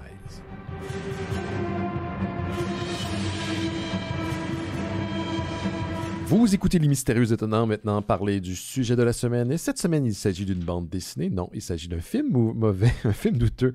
Dark Breed de 1996. Un film d'1h40. Un film mauvais. C'est pour ça qu'on l'écoute. Hein, on demande à Simon qu'il nous sorte de quoi de ses boulamites. Puis finalement, on est tombé là-dessus. Et pour te punir, tu vas nous en parler, Simon. Je peux bien. OK. C'est pas si pire, là. Non, ben en fait, l'histoire est un peu simple. C'est, ouais. Tu nous en as un peu parlé tantôt en décrivant un autre film, en fait. Ouais, c'est ça. C'est des astronautes qui reviennent sur la planète Terre après un voyage et dans une navette qui s'écrase. Et évidemment, je sais pas, l'organisme, les Oméga, c'est ça? Non, les Oméga, c'est l'entité gouvernementale, paragouvernementale, qui traque les extraterrestres, puis qui est un peu corrompue. Mais c'est ça, mais c'est eux aussi qui essaient de retrouver les astronautes qui sont tombés dans le fleuve, et les astronautes, eux, sont... finalement possédés, un peu méchants. Ouais, possédés. Oui, c'est ça. Ils sont possédés. On apprend qu'ils ont un parasite à l'intérieur d'eux qui prennent le contrôle du corps. Pas 100%. Des fois, les parasites dorment et c'est là que nos astronautes retrouvent leur conscience. Mais avec ça, les Oméga ou le chef des Oméga décide d'engager un dude joué par Jacques Scalia qui a déjà été en mission et qui a déjà eu un contact avec une entité aussi. À essayer de les retrouver et de les convaincre de se rendre. Mais là, évidemment, on se rend compte que les Oméga veulent les utiliser pour... comme arme de destruction, parce qu'évidemment, c'est ça que... qui était dans Alien. C'est ça. Et les extraterrestres, eux, veulent prendre le contrôle en se joignant à une espèce de cocon ou un œuf qu'ils ont dans un autre... Une capsule qui s'est écrasée après... Ouais, c'est ça, ils ont une capsule qui s'est écrasée sur Terre après la navette. Puis dedans, il y a des nouveaux nés ou je sais pas, c'est vraiment pas clair ce qu'ils veulent faire avec ça. Puis ben, c'est un film sorti direct en vidéo de la compagnie PM Entertainment. Yes, Pépin Méry. Oui, Pépin Méry, Richard Pépin et Joseph Méry sont deux d'autres qui se sont partis une compagnie. En fait, avant, ça s'appelait City Lights, si je me souviens bien. C'était plus... c'était très petit budget, mais à un moment donné, ils ont changé pour PM Entertainment et ils ont réussi à trouver... Ils ont un modèle d'affaires qui était capable de faire sauter bien des affaires avec bien des explosions. Dans la plupart de leurs films. Les réutiliser dans plein de leurs films. Et il y avait vraiment leur crew avec... souvent, ils utilisaient les mêmes acteurs, les mêmes cascadeurs, les mêmes personnes qui font les effets spéciaux. Et ils ont duré une quinzaine d'années. Une 40, 50 films. Et... parmi ça, beaucoup de films d'action, beaucoup de films de science-fiction et celui-là en est un. Je pense que je vous l'ai suggéré parce que ma première écoute du film, j'avais un bon souvenir, mais je pense que on dirait là, je me suis rendu compte qu'il me manquait quelque chose puis que je pense que j'avais plus été marqué par la fin et par le concept. Ouais. Mais c'est ça. Dark Breed est pas le meilleur film. C'est pas le meilleur douteux. Mais si vous creusez un peu, il y a un fun à avoir avec. Parce que explosion et tout. Exact. C'est ça, juste le fait de retrouver l'univers de Pépin Méry, c'est quand même le fun, parce que comme tu l'as mentionné, les explosions vont aussi de pair avec des usines désaffectées, puis les usines désaffectées dans les films de Pépin Méry, ça peut être autant un vaisseau spatial, le repère des méchants, le nouveau, je sais pas, centre de contrôle de la police de Los Angeles. T'as pas besoin de grand-chose, t'as besoin de murs rouillés, un plancher qui est mouillé, et aussi quelques lumières qui clignotent pour faire croire qu'il y a un centre de compte. C'est vraiment l'époque où ils ont probablement produit des dizaines et des dizaines de films directement pour le marché du club vidéo. Tu disais, quand on l'écoutait, qu'il y a quelques films probablement qui ont été en salle, mais ailleurs, pas aux États-Unis, mais que la plupart sont sortis directement. C'est une passe de cash. Là. C'était vraiment l'idée c'était une machine à saucisses.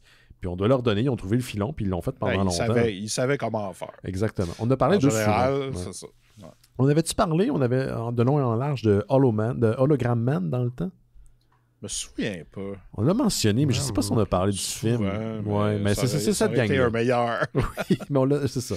Mais on a souvent parlé d'eux autres. Fait que, appréciation, rapidement, on va commencer avec toi, Laurent. Qu'est-ce que tu as pensé de Dark Breed? C'était pas aussi tough que la dernière fois qu'on a regardé un douteux. Non. Mais... Quoique l'autre, je pense qu'en gang, on l'aurait plus apprécié que celui-ci. Sûrement, mais tu sais, comme c'était pas bon, mais ça avait une petite vibe un peu nostalgique de genre pitonner la télé la fin de semaine, l'après-midi. Oui. Mais t'as juste 4 postes, fait que tu pognes un truc à TQS, genre. En 2 émissions de Bob Ross. T'es comme, c'est pas vraiment bon, mais c'est ça qui joue, genre. Ou tu sais, comme moi, je trouve qu'il y a une vibe très Canal Z. Si vous êtes nostalgique de Canal Z, là, il me semble que toutes les fois dans ma vie où je suis tombé sur ce poste-là, c'était la même affaire. C'était des gens avec des casquettes d'armée, avec des guns. Puis là, il y a un truc qui est vaguement un alien. Puis là, je comprends rien de ce qui se passe. Mais ça a l'air sérieux. Ouais, les séries... Ce film-là est en entier comme ça parce que, comme au final, c'est pas long qu'on a perdu le fil. Puis qu'on était comme, attends, là, pourquoi eux... Ouais. Pourquoi il est contre son boss, là? Il vient lui donner une job, là, finalement. Comme il joue dans le dos, puis on est comme, whatever. Genre. Pourquoi le boss donne une job à le gars qui va se mettre dans son chemin? C'est comme, c'est ça. C'est comme rien fait du sens. Fait que c'est comme un peu si on arrivait comme en plein milieu d'un épisode de quelque chose, puis on est comme, on va roll with it, image, des choses explosent. Ça fait très programmation de Z du début des années 2000, qui est une chaîne qui, à l'époque, était dédiée à la science-fiction et les trucs plus geeks, là. Mais c'est souvent des séries traduites qui étaient de petits budgets, puis ça apparaissait.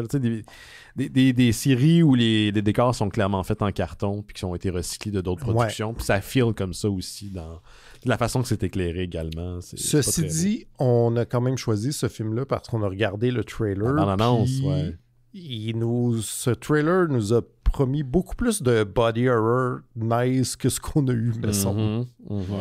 Fait que, c'est ça. Puis donc, toi, Simon, qu'est-ce que tu en as pensé? Moi, évidemment, j'ai apprécié moins que ma première écoute, je pense. Mais je pense que ce que j'aime, c'est que ça pourrait quasiment être bon. Parce qu'il y a comme des éléments qui sont le fun. Il y a des acteurs qui se donnent plus que d'autres. Il y a une direction photo. Il y a un style quand même. Des cascades. Ouais. Puis aussi, j'apprécie que pour les effets spéciaux, c'est un mélange de pratique et fait par ordinateur, même si c'est les débuts. C'était moins pire que d'autres choses que j'ai vues dans des plus grosses productions. Fait que c'est ça. Puis le concept, j'ai aimé ça. Fait que, en général, j'ai apprécié, mais évidemment, c'est pas le premier film douteux que je recommanderais à du monde. Ça serait plus comme, hey, tu veux juste voir des affaires qui explosent puis des effets spéciaux cheap. Quoi qu'il y en a beaucoup. Il y a un gars qui a une espèce de gun impossible qui fait juste faire exploser des shit, là. C'est vrai. Ce gun-là est comme fixé à clairement ce qui serait un steadicam de caméra, là. C'est très particulier. Moi aussi, j'ai trouvé ça correct, mais je m'attendais beaucoup à plus, surtout avec la bande-annonce. La bande-annonce qui nous a vendu, puis ça, la pochette qui faisait très sous-species. Parce qu'on a oublié de le mentionner, mais une des personnes qui est possédée dans la navette qui s'écrase initialement au début du film est l'ex-femme du personnage principal, le héros du film. Et elle est possédée par un extraterrestre, elle aussi, mais un extraterrestre qui est gentil contrairement aux autres qui sont les Dark Breed. Et la pochette, ça fait très sous-species. C'est ça, des glows verts de Photoshop mis d'en face, puis donc ça rappelle la franchise qu'on connaît bien. Puis je voulais que le film aille plus loin encore, en fait. En l'écoutant, il me semble qu'on était pas très loin d'un film douteux parfait, mais il était très dull dans son... Tu sais, au début, il y a beaucoup de scènes d'action, surtout la scène de poursuite avec la coupole puis le satellite, puis le gars, il est pas net dedans, puis il se fait traîner derrière un char. Là. Ça fait très sous Terminator 2. Mais après, le film tombe dans du blabla, puis à la fin, ça redevient un peu plus intéressant, mais sinon, c'est un peu juste lent. Mais j'ai pas détesté. C'est juste que c'était pas dans ce mood-là que j'étais pour cette soirée-là. Ouais, il y a comme il y a une formule chez Pépin Méry, souvent, qui est scène d'action au début, une à chaque moment que ça devient dole. Et là, à un moment donné, dans celui-là, on dirait qu'ils ont oublié d'en mettre une à certaines places parce qu'ils se sont concentrés plus sur l'histoire. Puis, c'est ça qui fait que peut-être qu'il manquait quelque chose. Moi, ce que j'aime de ce film-là, c'est de voir comment les gens de 96 voyaient le futur. Tu sais, c'est pas, je pense pas que c'est nommé exactement dans quelle époque on est situé, mais t'as la navette spatiale qui est pas du tout futuriste. Là. C'est un engin qui est encore en utilisation en 96, qui s'écrase sur Terre, mais qui a probablement voyagé à travers le cosmos. Puis plus tard, t'as comme un flashback de la première mission du héros principal, quand il a rencontré pour la première fois ces créatures-là. Puis c'est comme dans ces deux modèles réduits super cheap, des années 60 qui sont utilisés pour illustrer la navette, puis pas la navette, mais le vaisseau et une station spatiale. Il n'y a aucune constance dans la direction artistique. Là. C'est dégueulasse. Ouais, puis l'intérieur, c'est des vaisseaux. C'est des usines. C'est un corridor dans une usine. Ouais. Mais on a parlé un peu de la scène de poursuite où justement le personnage principal essaie de rattraper les membres de l'équipage d'astronautes qui sont possédés. Puis il se fait comme traîner dans une coupole satellite. Puis il y a comme une scène d'action d'une maison qui est traînée derrière une remorque. Puis c'est quand même qui explose. C'est juste un frame de maison, mais elle explose. Elle explose. C'est vraiment impressionnant. Ben, c'est tout ça. Les Pépin Méry, là, tu pognes un nid de poule, puis le char explose. J'ai pas mal garanti. Le char, il revole dans les airs, il fait des tonneaux, puis il explose. C'est du gros spectacle. Ouais. Mais ces deux scènes-là sont divertissantes pour vrai. Puis la maison qui est non terminée, puis on sait pas pourquoi, mais elle est traînée d'un Elle est clairement en bois. Là. Oui, ils ont fait un frame de maison puis ils la portent ailleurs. C'est ça. Mais ils ont mis de la vitre partout parce que le personnage principal n'arrête pas de traverser d'une fenêtre à l'autre. C'est vrai. Ça n'a juste pas rapport. Il y a tellement de vitres dans l'espèce d'hôpital aussi. Oui. Il y a de la vitre. Beaucoup de vitres ont été brisées durant la production de Night. Dark Breed. Aussi, moi, je veux saluer la personne qui a mis les verres de contact aux acteurs. Non, je veux que cette personne-là se fasse congédier 30 ans plus tard. C'est ça, je veux la saluer pour la remercier de ça, parce que, Colin, c'est très drôle, les yeux tout croches. Là. Parce que c'est des angles comme des yeux de chat. Ouais. Il y en a que, tu sais, clairement... lézard. Ouais, exactement. Puis clairement, la pupille ou je sais pas quoi, là, est mal positionnée. Fait que t'as un œil qui est correct, mais l'autre, il est en diagonale. Fait que ça lui donne juste l'air d'être un peu niais. C'est pas épeurant. J'imagine que c'est ça qui explique que, genre, une moment donné, ils ont dû abandonner ça parce que là, des fois, il l'a pas, c'est ça. C'est ça, je pense que ce qu'on est supposé comprendre, c'est que quand ils ont les yeux de reptiles, ils sont possédés, puis quand ils les ont pas, ils sont plus possédés. Mais là, il y a des bouts où ils les ont pas, où ils ont sont pas possédés. les yeux, mais c'est quand même l'alien qui est là. Puis là, on était tout fourrés. C'est comme, voyons, il est plus possédé ou quoi? Qui écoute la toune nostalgique? C'est ça, il y a une toune, parce que c'est ça, tout le monde se connaît dans ce film-là. Non seulement le héros principal, son ex-femme est dans la navette initiale qui s'est écrasée, mais un de ceux qui a été possédé, parce que lui aussi était dans l'armée, c'est un de ses amis à qui il a offert une toune romantique jadis. Il a fait un mixtape. Il y a un mixtape sur CD, Puis c'est la toune la plus générique 50s qui n'existe pas, puis elle joue comme au... Tu sais, le dernier tiers du film, elle joue durant le générique aussi. Ouais. C'est long, man. Clairement, ils n'ont pas les moyens de payer pour une chanson de l'époque, fait qu'ils ont demandé à quelqu'un, fais-nous une toune 50s. Qu'on peut louper. Mais semble, là, faire un mixtape CD en 96, là. Ouais. Je sais bien qu'on est dans le futur, mais c'était pas genre... C'est pas tout le monde qui avait un graveur à la maison en 96. Oui, en fait, c'est le lecteur. T'oublies le lecteur, Laurent, parce que jadis, au début des années 2000, surtout 96, on n'était pas encore rendu là, mais tu pouvais graver, un CD. Mais si tu faisais un CD MP3, c'est pas tous les lecteurs qui pouvaient le lire. Ah ouais, c'est vrai. Ouais. Mais peut-être que dans l'univers de Dark Breed, cette restriction... Il était rendu là. Tu sais, parce qu'on est dans... C'est ça, c'est pas clair au début. Là, t'es comme, c'est notre époque. Non, c'est pas notre époque, c'est dans le futur. Ouais, mettons, ça se passe en 2010. Et le 2010 de ce 1996. Exactement.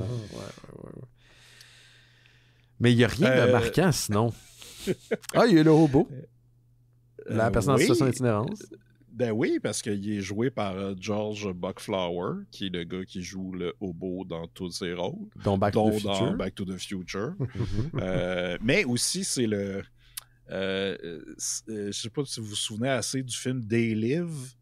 Ouais, on a parlé aux choses. C'est le gars à la fin qui leur fait visiter l'espèce d'endroit, la station de télé, mais qui a un portail vers l'espace. En tout cas, c'est ce gars-là. OK. C'est ça. Wow. Et il me semble qu'il y avait quelque chose que je voulais dire à propos de... Ah, fuck. Je m'en souviens pas, ça va bien, hein? Tu sais, quand t'écoutes ce genre de film-là, à un moment donné, surtout quand ils sont dulls, tu finis par focusser sur des éléments qui sont pas nécessaires. Mm-hmm. Et à un moment donné, il y a clairement une scène où les gentils sont à la recherche des astronautes possédés et ils se retrouvent dans un autre entrepôt. Puis c'est juste des Christie d'entrepôt qu'il y a dans ce film-là. Ouais. Et clairement, l'entrepôt est supposé être désaffecté, mais moi, j'ai focusé, j'ai regardé comme la porte, tu sais, comme l'espèce de porte de garage qui était à grande ouverte, puis il y a un chairlift qui passe. Puis j'étais comme, ils l'ont gardé. Ils ont même pas été foutus de la reprendre. Tu sais. Ils s'en sac. Ils ont même pas loué l'entrepôt pour la nuit. Non. C'est comme, OK, mettez-vous dans ce coin-là, dérangez-nous pas. Nous, on a de la job. On a des choses à faire livrer, ça. Puis comme tu sais, clairement, à un moment donné, la personne qui a écrit le film s'est dit, hey, j'ai pas assez pour faire un film d'1h40, 1h30. Puis là, ils font que l'Omega et ils ont leur propre, tu sais, ils ont leur propre armée. Tu sais, ils ont plusieurs hommes. Mais on va faire venir aussi l'équipe d'élite de notre personnage principal parce que... Fait que là, il va la former. Ils vont tous finir par mourir un après l'autre. Puis, tout le monde se fait décimer dans l'armée. Puis là, il y a un double... Là-dedans aussi, t'amènes que Omega, c'est une société qui est dangereuse. Ils veulent être des méchants. Ils veulent utiliser les extraterrestres pour créer des armes. Puis... Hey man, c'est comme... Non, là, t'as compliqué beaucoup trop la patente, puis t'as pas les chops pour raconter cette histoire-là. Ouais, puis il y a aussi le fait que le film essaye de nous présenter des personnages, il développe un peu pour finalement les tuer. Les tuer, oui. Donc, tous les rôles féminins. Oui. Même la doc. Il y a un docteur. Ben ouais, c'est comme... c'est tellement gratuit, je trouve. Puis c'est quelque chose qui m'énerve dans ces films-là, souvent, que tu peux pas t'attacher à aucun personnage. Parce que, ben, premièrement, c'est mal écrit. Ils sont pas attachants. Évidemment, c'est pas attachant. Mais, tu sais, tu le sais tout de suite que cette personne-là va pas toffer le film. Fait qu'il y a comme de quoi qui fait que ça t'empêche d'être engagé avec le film. Puis tu fais juste comme... Ah ouais, c'est ça.